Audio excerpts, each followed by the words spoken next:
Seorang CEO datang ke perusahaan hanya untuk memeriksa kinerja kerja karyawannya. Saat itu, ia menemukan seorang karyawan wanita bermalas-malasan di tempat kerja. Jadi ia sengaja duduk di sebelahnya. Tanpa diduga, gadis itu mengira kalau ia adalah rekan kerja baru dan sengaja menyuruhnya untuk tidak bekerja terlalu keras. Ia bahkan mengajarinya untuk menonton TV selama jam kerja dan beralih kembali ke layar kerjanya ketika bos mendekat. CEO itu marah dengan kata-katanya, tetapi ia menahan diri untuk menjaga identitasnya tetap rahasia. Ia kemudian mengirim pesan kepada asistennya untuk meminta tim pemeliharaan membatasi kecepatan internet perusahaan.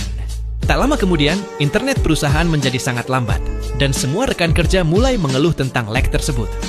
Tetapi gadis itu sama sekali tidak mengeluh. Ia mengatakan kepada CEO itu bahwa meskipun mereka tidak dapat melakukan streaming video, mereka masih dapat menggunakan ponsel mereka.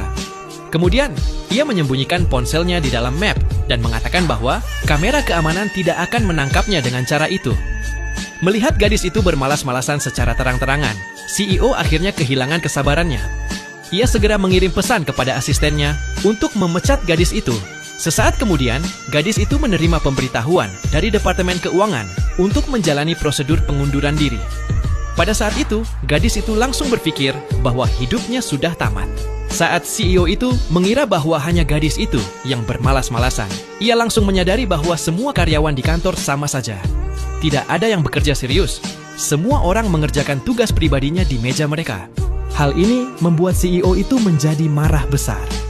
Kemudian, ia bergegas ke kantor manajer dan memerintahkan semua karyawan untuk dipecat. Akhirnya, semua karyawan mengemasi barang-barang mereka dan meninggalkan perusahaan, kecuali gadis itu yang masih tetap berada di mejanya. Kemudian, CEO itu bertanya, mengapa gadis itu belum pergi? Anehnya, gadis itu mengatakan bahwa ia telah menyuap manajer, sehingga ia tidak jadi dipecat. CEO itu bertanya dengan penasaran, apa yang digunakannya untuk menyuapnya? Gadis itu pun menjawab bahwa ia hanya memberinya 3 permen.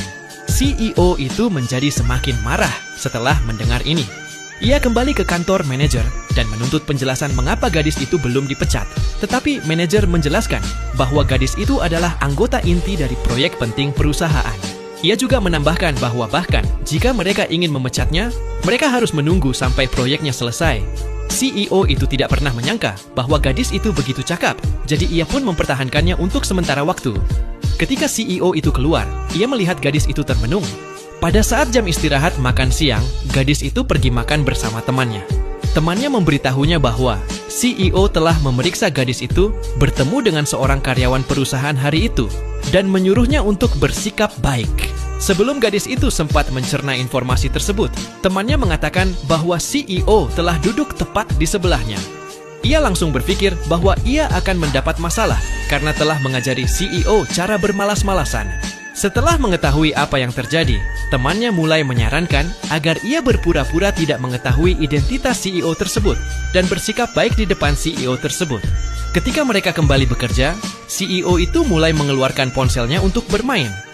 Tetapi gadis itu segera maju untuk menghentikannya, mengatakan bahwa penggunaan ponsel tidak diperbolehkan selama jam kerja. Kemudian, ia mulai memuji perusahaan dan CEO itu dengan sangat tinggi dan mendorongnya untuk bekerja keras.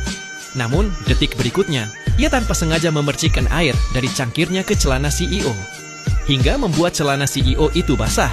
Saat itu juga, manajer membawa karyawan lain untuk menemui CEO tersebut. CEO itu dengan cepat menutupi kakinya dengan mantelnya. Namun, gadis itu tanpa sengaja tersandung dan menarik mantelnya.